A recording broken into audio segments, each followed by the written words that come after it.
Por perto também tem pé de najazeira, uma fruta que paca, cutia, tatu gosta de comer.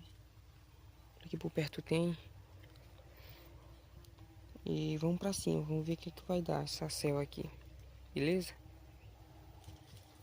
E se você não é inscrito, se inscreva aí no canal, beleza? Deixa aquele like pra fortalecer. Em breve a gente já vai estar fazendo uma armadilha aqui pra ver se pega alguma coisa, beleza? Uma arapuca ou um laço. Vou tentar primeiro com laço, beleza? É isso aí, pessoal. Espero que vocês tenham gostado aí do conteúdo. Aqui